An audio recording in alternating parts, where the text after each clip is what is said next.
Friends in Recovery, the Addiction Recovery Podcast, is brought to you by the Friends in Recovery community, a thriving network of individuals who are fighting back against the stigma of addiction.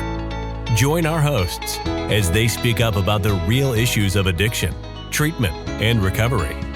Friends in Recovery, the Addiction Recovery Podcast, is available on Facebook, Podbean, iTunes, and YouTube 24 hours a day, 7 days a week. Now, here are your Friends in Recovery.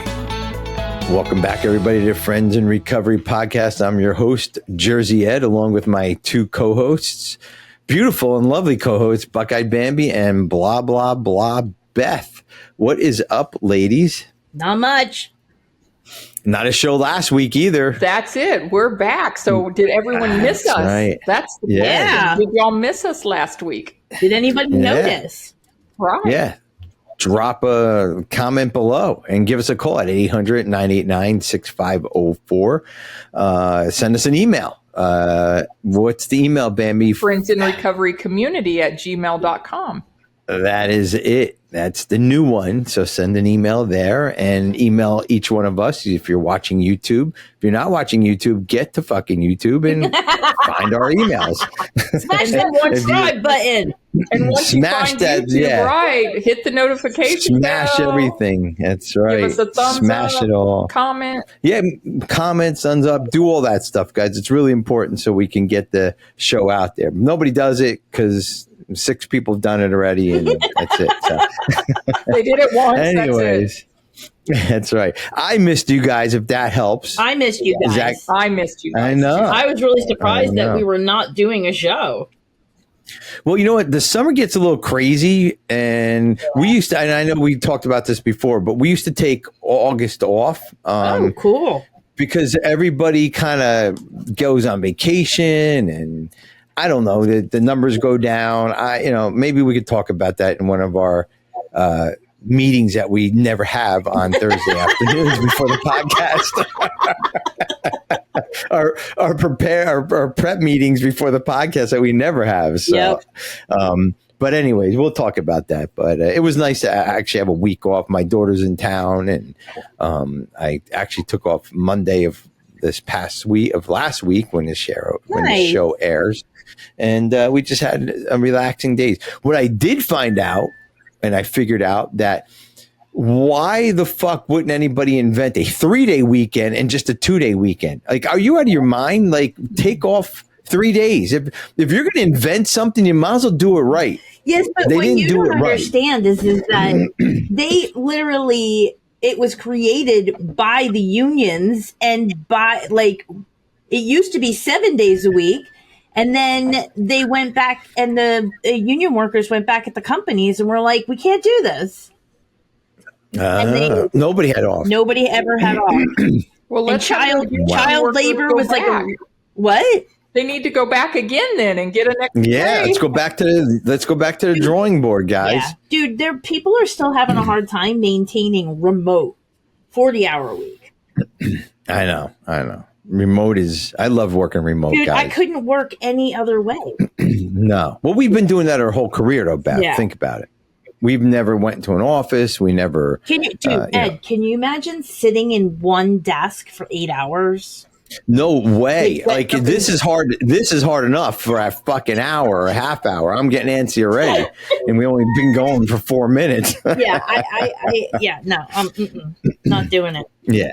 I don't know how to Anyways, so that's not what the show's about today, No, guys. it's not. And it's not about smashing things and emailing people. What is the show about, Bambi? Let me just tell you. You read it. You go, girl. You go, hold on. girl. Before you... Yeah, you read that. You want me to read the whole thing or just the reflection? Well, I think we should pause for a commercial here. What do you guys think? Yeah. Good idea. All right, we're back right after these words. Are you tired of being called crazy? Have people written you off long ago, but you're still trying to live sober and giving it your best shot? Good news, SoberPod is here to help. The 366 effing days sober daily meditation reader is the book for you. It's not just another self-help book. It was written by a humorous human, if I do say so myself, with a lifetime of experience with addiction and alcoholism who found a way to get and remain sober. In this book, you'll discover feeling good and doing good can go hand in hand. So if you want to make progress, not perfection, grab your copy of 366 effing days sober today and start your own journey. Stay active, stay sober, buy the book, visit soberpod.com. All right, guys, welcome back. Carl, thank you for that read. And Carl's going more low key now, so that's why you heard him and not the shit your pants guy. So, and that's one thing, if we ever, and you'll read it in a second here, if we ever have one of our Thursday afternoon prep shows, I want to revamp our show, right? I want to maybe, I don't know, do something different. We could do that. Yeah. Yeah. So that's just a thought. We'll talk about and if it anybody's next any Thursday. thoughts, any thoughts on what if they like the show next Thursday afternoon? If anybody wants to send any information in how they want to see the show, we'd be more than happy to listen. And again, we're always open minded. We're going to do some changes with Friends in Recovery, the community. So why not revamp the podcast? So Beth, you're out. All right. No, I'm kidding. I'll just cry in my coffee. She'll just show up anyways. Nope. I'll just fucking crash your show. That's right. She's got all the Start links. saying completely inappropriate does. things.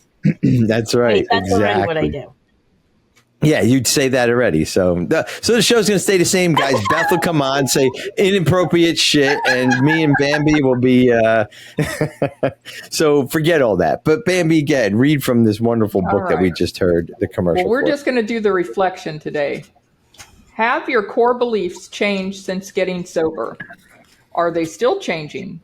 Are you willing to allow others to have their own beliefs without comment? That's That's it. it. That's all I'm reading today. Wow. Read that again. Have your core beliefs changed since getting sober? Are they still changing? Are you willing to allow others to have their own beliefs without comment? So while you're doing that, I had to look it up. What is a core belief? Core beliefs, what they are and how to identify them. Core beliefs are deeply held beliefs that inform how people see themselves and the world. They have a large influence on people's perception and decision making. I'm not going to go into the rest of it. I think that's a really great definition. Yeah, I mean, yeah. So it's a deeply held belief. So what is? Let's go around the room and hear and just what's everybody's deeply held belief? What is it like? I know for work we put our core values together, core beliefs, core values. We have 5 of them for work. What they are, I don't know. Well, better be honest. And I'm sure the rest of my team probably doesn't know either, but I know where to find them. It better be honesty, since that's the heart of our program, right? Yeah. Honesty. I believe that's one of them. But what is a core belief personally for you? Besides, honesty, Bambi. What is that one? Yeah, honesty, for me, it's not just honesty, like you don't just tell a lie, but it's like transparency as well, because you can be honest and avoid the whole conversation, but that's still dishonest. Lying.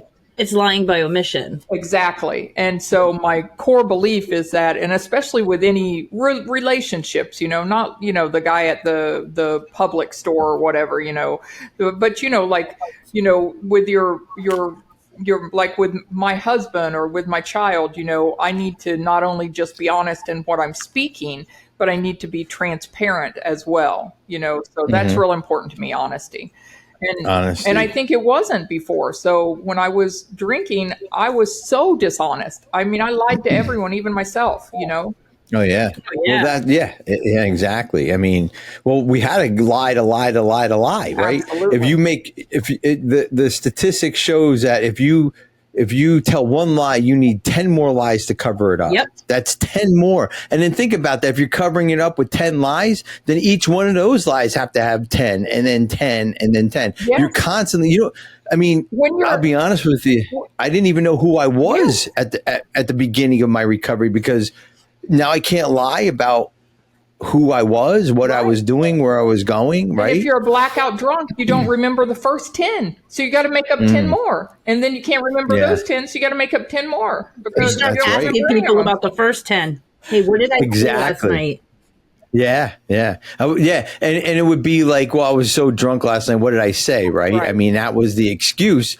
It was probably true, but we were also lying on top of that, right? So honesty, it's a good one. Beth, what about you? All people are equal. All peeps are equal. Yep. That's a big one for me, too. I agree with that.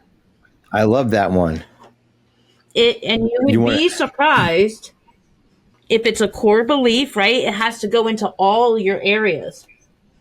Mm-hmm. So I have to consistently... Beth, are we interrupting your dinner or something? Do you want us to take a break here so you can finish? Do you want to go cook? Bite me, Ed. Well, come over here and I'll bite you. I'm hungry. So, with all people are equal being a core belief, it makes me challenge my prejudices. It makes me challenge my bias. It makes me challenge my racism. It makes me challenge sexism, ageism, everything about people and judgment. I would say at least once a week, I take a step back and I have to check myself. And why am I not exhibiting one of my core beliefs? And it's hard. Well, I mean, it is a hard one. So not being judgmental, basically, right? Yeah. I mean, think about even somebody cuts you off, right? Or somebody cuts in front of you in line.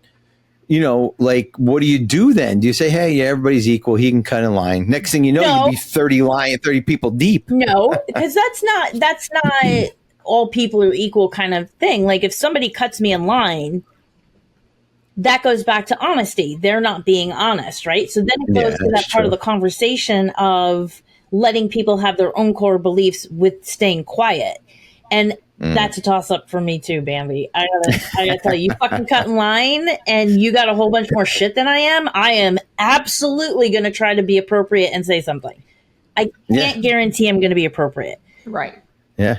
But if I'm on the road and I assume that somebody just cut me off and they're an old man, or it's of a certain race, or it's a certain age group, that's not being all people are created equal. So I get challenged by that pretty often. Yeah. Well, and mine would be true to self, right? And that could be like let's even bring it up, like if somebody cuts you in line, being true to yourself is, hey, Beth, I was in line here, and the line's back there. You have 50 items and I have 3, and that's being true to yourself. Like I need to be true to myself. I need to be honest with myself. I need to have integrity for myself. I need to be equal, like make sure I'm equal with everybody else too, because I can't be up here with above everybody. And I also can't be below everybody too. Right. I mean, cause then I let everybody shit on me. Right. I let that person go, and then the next person. And then, next thing you know, I'm like standing there, like, like I said, you're 8 people back, and you're feeling shitty. And feeling shitty. Exactly. Shitty about them. You're going to go home and feel shitty around other people. Yeah. So is it hard to be true to yourself? Yes. Yeah. I think so too. Yeah. Why do you say that, Beth? Because, dude, we're always trying to either control something or people please something, or we're self-serving, that we're, you know what I mean? Like, we're doing something to get something out of it. Like, all those alcoholic tendencies keep me from being true to myself. Like, and it's insane too, right? It's like, it's just like the whole thing, like we started the conversation about lying. It's like, I don't have to worry about lying to other people. I have to worry about lying to myself. Yeah. That's exactly where it starts, right? So then all of this entire topic for me goes straight back to the second step and challenging my old ideas, right? And if I believe in a power greater than myself, then I don't need self-protection, right? Which is what catapults us into inventory. But if we stay here on old ideas and core beliefs, if I have the same core beliefs as I did 30 years ago, there's something wrong with me. Oh, yeah. Yeah. Or even 10 years ago, right? Because we're constantly growing. 5 years ago. 1 year ago. Yeah. Yeah. Yeah. And I'm not saying like, so 35 years ago or 30 years ago, obviously our core beliefs were a little different because we were still using then. But even 5 years ago, that's, even like Mammy said, a year ago, something should change a little bit because we're growing, right? And once we stop growing, we're done, but I like what you said, control, right? Like like I want control of things. Yeah. So if I'm not true to myself, or if I'm not true to myself, like, let me control you. Let me tell you how to stop. Let me tell you how to do this podcast. And that's what I was saying here. With the 23rd, right? Can you do it without comment? Can you watch someone else do what is against your core belief? So can you watch someone lie and without just not comment. say anything about it? Can you watch someone, any of those core beliefs of ours, and then not say something? Can you watch someone be judgmental and not comment? Because then you're judgmental if you comment. That's No, my catch-22. I do it all the time. I say that I don't want people around me to be judgmental and negative, right? And then if I see, and I'll just say my husband, if I see him being judgmental and negative, I point it out. I can't keep my freaking mouth shut. That's what I got to practice. Well, it's easier to see it in other people than ourselves. 100%. Right? Because we can't see I don't do that. I don't do that, right? And we can't see that. And it's so much easier to see that, I'm going to say this really quick before my daughter comes home. But my 15-year-old daughter, she's very quick to point out when I am judgmental. But it's different when she does it. I think what the hell is that, Bambi? Dying dogs. Oh, is that a dog? No, it's Matt. Matt's getting yelled at. The thing when I'm mute and Matt's getting yelled at. Matt, where's your core beliefs, Matt? You better be stuck up in the office with them barking dogs. That's right.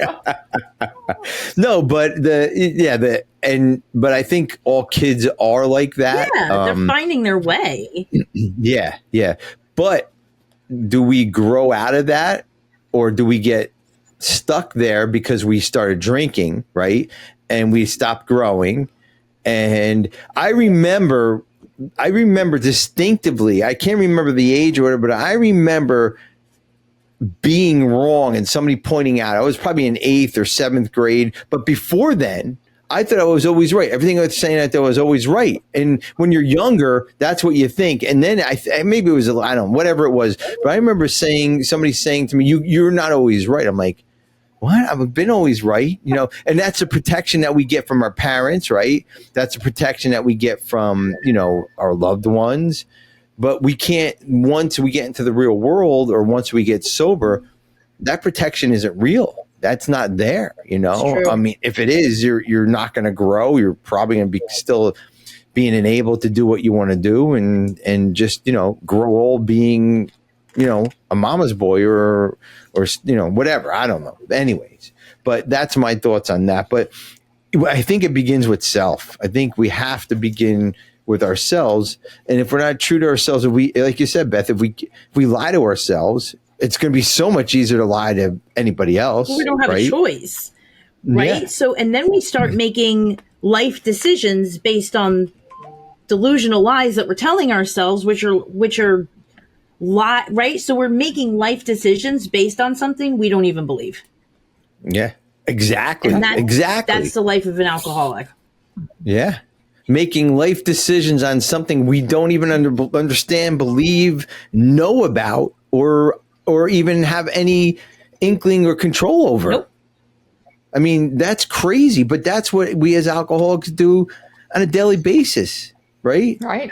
I mean, not now. Right. I mean, but still, I mean, well, I do now. Yeah. I mean, sometimes, but I'll correct myself. Like, well, why did I say that? Or why did I do that? Like, it doesn't last anymore. You know what I mean? It's very few and far between. It's not like it's, not like I'm lying all the time, but it's, like this show, I said, we're going to be starting under a minute, and we started at a minute and a half. So That was Bambi's fault this time. It was. that's right. That was exactly. actually the puppy's fault this It time. was. Yeah, it was right. Carl's dog's fault.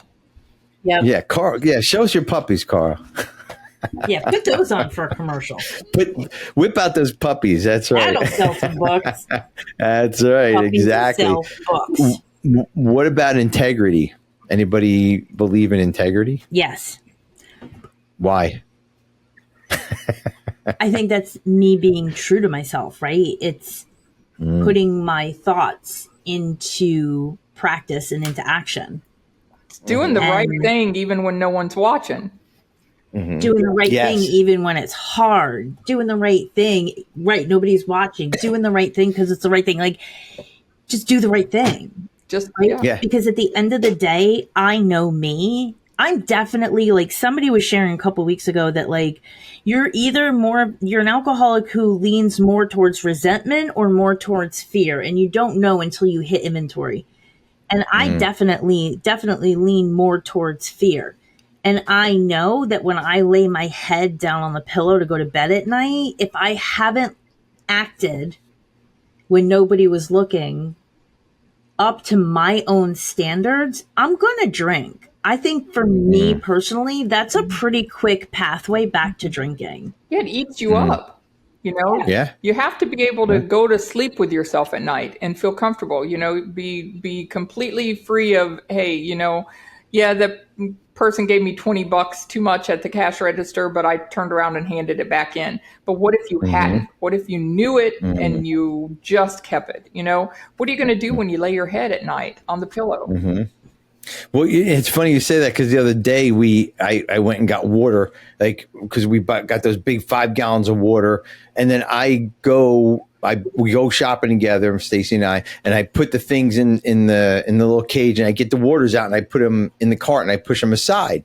And then because I don't want to push the fucking thing through the store, it's so fucking heavy, right? And so I just leave it there. And then I pushed it over, and I said, make sure she rings up those. And I walk to the bathroom, come back, and we're walking out. And Stacy goes, I don't know if they rang it up. I'm like, I said, I told her to ring them up, right? Check the receipt. So check the receipt, right? I had them in the car, and she goes, nope, they didn't. She didn't ring them up. So, and that much in me said, Just fuck go. it. Just I'm go not home. going back. Right. Yeah, they don't know. It's out of the store already. I'm 17 spots down, right? Now I got to go back and go fuck around. I'm tired. We have a car full of food, and but it was the right thing to do. You're right. I mean, it's true to that, to yourself. All this stuff we're talking about, honesty, integrity, being equal. We have to be true to ourselves first to apply any of these other core values. Yeah. So I think everybody, I shouldn't say I think that I need truth to myself first, so I can apply the rest. Yeah. So I don't walk off with those 4 bottles of water or that, that extra $20 or even just a quick little lie to somebody, because like you said, Beth, those things build up, and next thing you know, you're hanging out in a bar and picking up hookers and doing cocaine. Sorry. It's funny. You think it's a far jump, but it's really not. It's almost like, No. It's almost like, for me, like, I fight on a regular basis trying to convince myself that I'm not actually a piece of shit. So if I don't act with integrity, it's almost like me going, here, I'll show you what a piece of shit I am. Yeah. And the next thing you know, I am hanging out with hookers and being a hooker and doing that kind of stuff again. And being a hooker and doing hooker stuff. Doing hooker stuff. Like, so it's like, I have so much respect for sex workers. No judgment on that. But like, for real, like, people think it's so far-fetched when you're like, oh, I'm not just going to pick up a drink blah, blah, blah, blah, blah. And I'm like, no, you're not. But at some point, you're gonna, it's the moment is gonna arise. Like, if you buy into the 12-step philosophy, then you believe that the only thing that has ever or will ever stand between you and a drink is a power greater than yourself. And honesty, integrity, non-judgment, all that stuff we talk about all the time is the best and surest way to keep that connection with God. Right. You shut down that connection with God and you start doing shit that's shady, you don't feel it until it's almost like it's too late. When you're just like, fuck it. Yeah. Well, first of all, it's never too late to get back on the right path. That's number one. But, you know, the remorse, the guilt, the feeling like crap, see, I told you I was a piece of shit type thing, you know, all that stuff comes up. Yeah. And then it's harder to get out of it, right? Because now you're so deep in this fucking hole. And you know, even, you know, like dry drunk, where you can even talk about dry drunks. Being a dry drunk, you know, you don't have to pick up a drink, but you can have all these other tendencies of somebody, you know, not going up and telling them that you didn't pay for the water, not telling them that, you know, you had the extra $20. That's a dry drunk fucking behavior, hands down, 100%. Right? I mean, you know, and granted, everybody's going to have that same thought of like, you know, I buy so much food here, you know, but you know, the minute you can turn it around and go walk back in, that's, you know, I didn't do anything wrong. You know, just because I had the thought doesn't mean I was bad. It was a thought. It was, you know, and then I knew what the right thing to do was. You know, it's funny that you say that. People start judging themselves on their thoughts. That's an ugly fucking game, man. Dude, if I judged myself on the things I thought, I would have drank a long time ago. Because, like, I'm going to think sick shit. Period. Oh, yeah. Yeah. We're human. Doesn't mean you have to act on it. It doesn't mean I have to act on it. Right. I am not. Yeah. Today, I am not powerless over my actions. No, you're right. Absolutely. And that's the thing. Again, coming back to being true to ourselves, right? We're going to have those thoughts. They're going to come and go, right? We're going to get them out of our heads because we have a program, because we have a sponsor, because we have sponsees, because we have a God in our life or a higher power or whatever you want to call it, because we have accountability partners. All that stuff is in place. And most of the time we don't even have to use them because when that thought comes up, right? Most of the time we don't have to use them because it's been drilled in our head or we understand it, excuse me, and we make that decision, I'm going to go take those water bottles back, right? I mean, the thought was in my head for 3 seconds. That's all it was, but it was there. I had a choice. I could have not went and took the receipt back, or I could have. So that's what my program taught me to do, is walk back into that store and do the right thing. And listen, don't think I'm not going to complain walking back into that store the whole time. Oh, yeah. I am going to be like, motherfucker, now I have fucking 15 spots. And I got to walk all the way back. And I did it this way because it was more organized and it was going to save time. And now I got to fucking go back. And then I get up to the counter and I'm like, hey. Well, I can tell you what happened when I got to the counter. This woman didn't even want to acknowledge me. I was standing there. It just went on and on. So, but you know what? It doesn't matter. It doesn't matter if I spent 20 minutes, 5 minutes, 3 seconds. I did the right thing because I can't control what that woman was doing. I only can control my actions. And my actions was to make sure I paid for the product that was taken out of the store. That's it. That's what my action was. You know what, Ed? Something you just said, like, reminded me of one of my other core beliefs that I have to work on constantly is I am going to treat people the way I treat them and not treat them the way they treat me. So it's like, oh, Sammy never gets anybody birthday gifts, but I always get somebody a birthday gift. And I'm a little resentful that he never gets me a birthday gift. So I'm not going to get him a birthday gift this year. Is that who I want to be? Right. No, that's not who I want to be. So instead of retaliating, I actually deal with the resentment, look at my part, and then buy him a fucking gift. Right. Yeah, that's it. But I struggle with that. That's a struggle bus on the regular for me, man. Treating people the way that I want to treat people. Yeah. Well, treating people the way that people treat you, or the way you want to treat people? I treat people the way that I want to treat people. I do not Okay. base my actions on anybody else than my values and my morals. Okay. And when I start treating people the way they treat me, I'm just doing tit for tat. Right. Yeah, exactly. Oh, I see what you're saying. Yeah, I get it now. Okay, all right. I don't know if I Set said your it clearly. values, and you don't let anything derail your values. So your value is, Exactly. I'm going to buy this person a gift, period. Yeah. And I don't care anything else, because that's my value. That's your value. Because yeah, I like exactly. buying people gifts. Yeah. And therefore, no, I get it. If I'm resentful at Sammy for not buying me a gift, that's a me problem. That's not Sammy's problem. Sammy's just being who Sammy is. Yeah, that's what Sammy does, not you. Ironically, I don't you're right. know anybody named Sammy. I do. Oh, did they buy gifts? I know 3. Wow. Yeah, 2 of my daughters are named Sam and Sammy. Oh my God. And my dog is named Sammy. That's hilarious. I know. And my daughter's boyfriend, his name is Sam. So we call him Boy Sam and Girl Sam. That's awesome. I know. When she brought him home, we were like, "What's his name?" Sam. I'm like, "Are you kidding me? You're fucking Sam. It's Sam." Did you say Sam you're fucking Sam? Yeah, no, I didn't say you're fucking okay. Sam. I said you're Sam. I meant. Yeah, I know. Carl, edit all that out, Carl. You can be like George.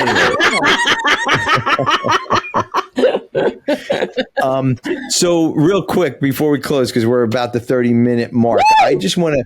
So everything we talked about here today was integrity and our core beliefs and our challenges and our values and all that. But this book I'm reading right here, Notes for the Journey Within.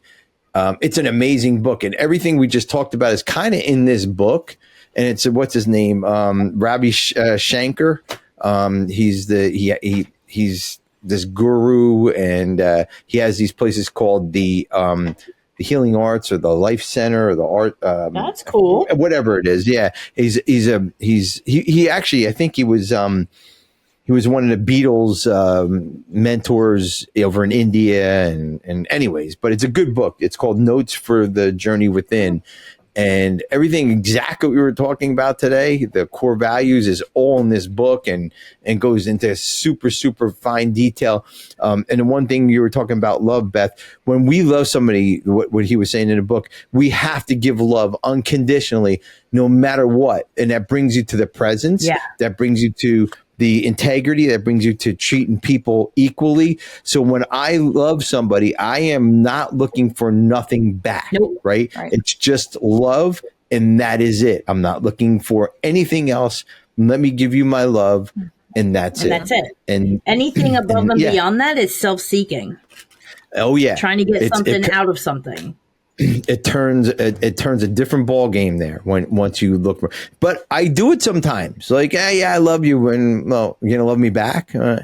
But minimal, very minimal. Right. You know, it's I'm aware of it. You know, even more aware after reading this book. You know, not that I'm seeking love or trying to get something out of it, but you know, even with once in a while with Stacy, I'll tell her I love her, and she didn't say it back. I'm like, I said I love you. I know.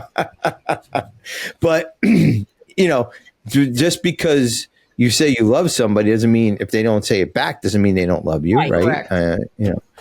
So I think the thing is that we have to just love ourselves and let the rest happen. And like you said, I'm going to treat people the way I need to treat people. Well, guys, that was a good show. And ladies, should I say. Core beliefs, please send us an email if you guys let us know what your core beliefs are, or comment below and let us know what some of your core beliefs or core values are. I'd be anxious to see what people say. So, Bambi, thank you so much. I missed both of you ladies last week. Hey, where's my coffee? What is that about? That was very nice. Did you hear him? No, what did he say? Come down here and marry me, and then you'll. Dan, I got enough of my own, let alone another one. All right. Oh my God. But I love you, Dan. So, anyways, this was what'd he say? My daughter goes, he loves you. Sorry. Oh, that was so nice. That was so nice. But anyways, we covered a lot here. This is a lot to kind of digest in a really short period of time. And, just like I said, let us know your comments. So any closing words before we close? No. Yeah, stay true to yourself. Do right by others. That's it. Be a good person. Don't Beth, any be closing? an asshole. Yeah. Don't be an asshole. Yeah, that's it. That sums it off. Don't be an asshole. Mm-hmm. And stay sober, everybody. This concludes this episode of Friends in Recovery, the Addiction Recovery Podcast. Follow us on Facebook for past shows and updates, and enjoy free access to twice daily support meetings. Friends in Recovery, the Addiction Recovery Podcast, is available on Facebook, Podbean, iTunes, and YouTube 24 hours a day, 7 days a week.